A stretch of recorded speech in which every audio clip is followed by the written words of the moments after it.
Assalamu alaikum students, how are you all? I hope that you all are doing great. Welcome to your channel, Maths to Scientific Academy. Today our lecture is related to chapter 5 and which is quadratic equations, and your book is NSM2 D2 Mathematics. I'm going to explain you question number 4 of exercise 5A.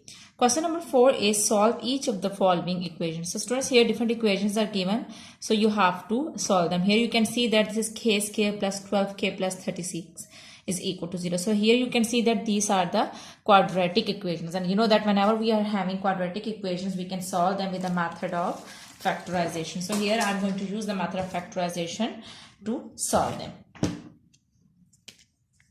So here exercise is 5A. I am going to explain you question number 4. So question number 4A part is k square plus 12k plus 36 is equal to 0. So students, as I have told you that whenever the quadratic equation is given here, you can see that this is quadratic equation because the power of the variable is square, then the power of the variable is 1 and it's a constant. Okay? So whenever you're having an equation like this, we will say that this is a quadratic equation, and we can solve the quadratic equation with the method of factorization. Okay, so now today I will explain you that how would you find out the factors, how would you solve it with the method of factorization. So the very first step is multiply the first and the last number. Here you can see that there is no coefficient with the variable. So if there is no coefficient, it means that the coefficient over here is 1. Okay, coefficient are the numbers which are written with the variables. So when you multiply 1 with 36, you have to multiply this first and the last number. So when you multiply 1 with 36, you will get 36.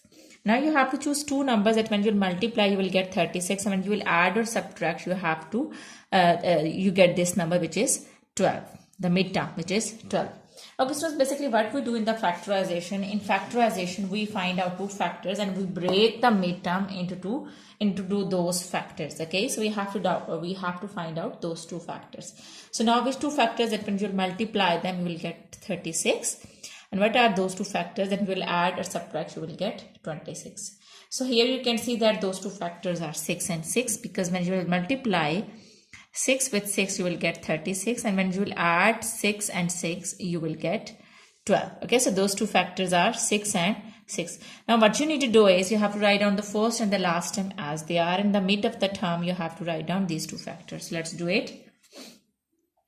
K square and plus, okay, now since there is a rule to write down the factor, the rule is first you have to write down this sign here. Okay, so I have put plus sign over here, and the other rule is first you have to write down the bigger factor, but as here you can see that both factors are same, so just write down 6. But in case if you are having one smaller and one bigger factor, so here you have to write down the bigger factor. Write down this k which is with the midterm.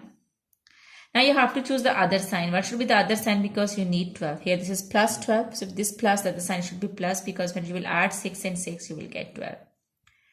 Now write down the last term as it is. Okay, so what's common in these two terms? As you can see that k is present in both terms, so you can take k common. So this is k square, 1 k is left over here. You have taken k common, so 6 is left. Okay, so what's common in these two terms? As you can see that 6 and 36, both numbers are divisible by 6. Okay, so you can take 6 common. Here k is left, and which time 6 is 36? It's 6 times. So write down 6. 6 are 36. They both are equal to 0. Okay, so here what's common? Here you can see that k plus 6 is common. In this term and this term, in both terms k plus 6 is common. So you will take k plus 6 common, and what's left? Here you have taken k plus 6 common, so this k is left. And here you have taken k plus 6 common, so this 6 is left. They both are equal to 0. Okay, both terms are equal to 0, so we can make both terms equal to 0. K plus 6 is equal to 0 and k plus 6 is equal to 0. Okay, now this 6 is adding over here, it will go to the other side, will be subtracted, minus 6.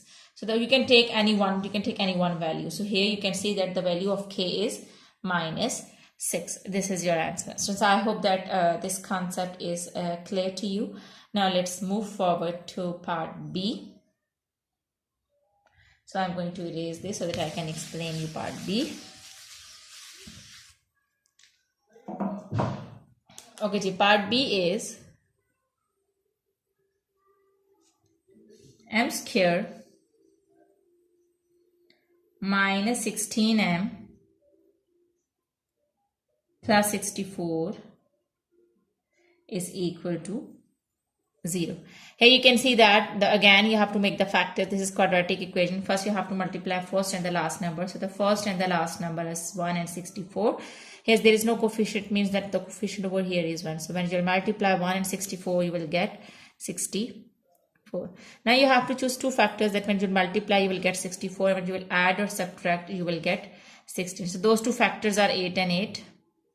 8 8 is 64, and when you will add 8 in 8 you will get 16. Okay, so these two factors you can choose.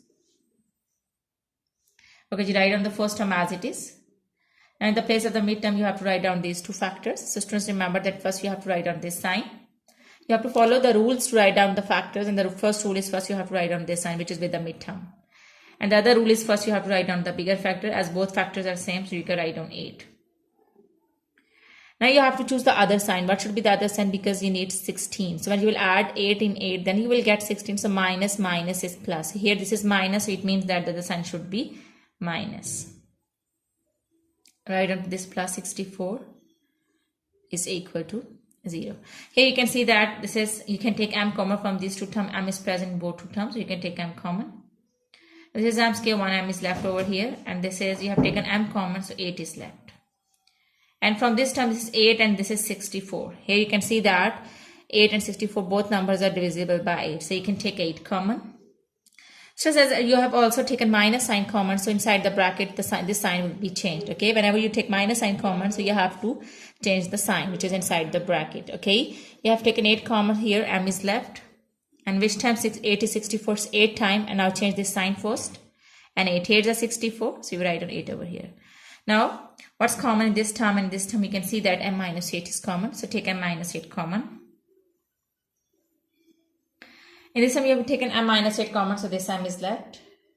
And you have taken m minus 8 common. So 8 is left. Now, these both terms are equal to 0. So I'm going to make any one term is equal to 0, because we have to find out the value of m. So m minus 8 is equal to 0. So 8 is subtracting over here. It will go to the other side. It will be added. So the value of m is 8. This is your answer. I hope that it's clear to you.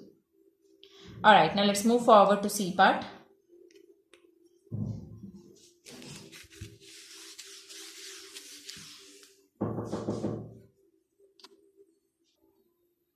Now C part is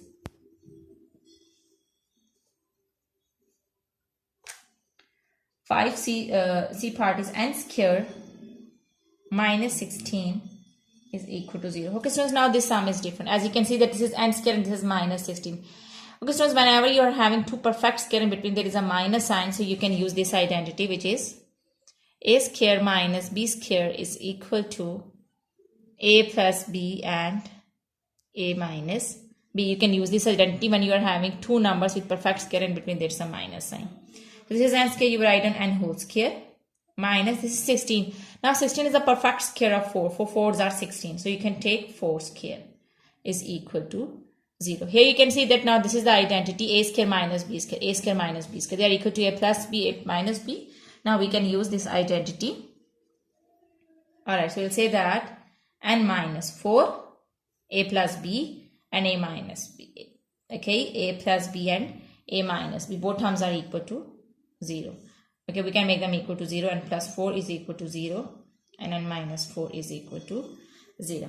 Okay, we can write on any one value. Okay, so or we can say that n is equal to, from here n is equal to plus 4, it will go to the other side, will be subtracted, and this is subtracting over here, it will go to the other side, it will be added. So the value of n is plus minus 4 and plus 4. So we can say that the value of n is plus minus 4.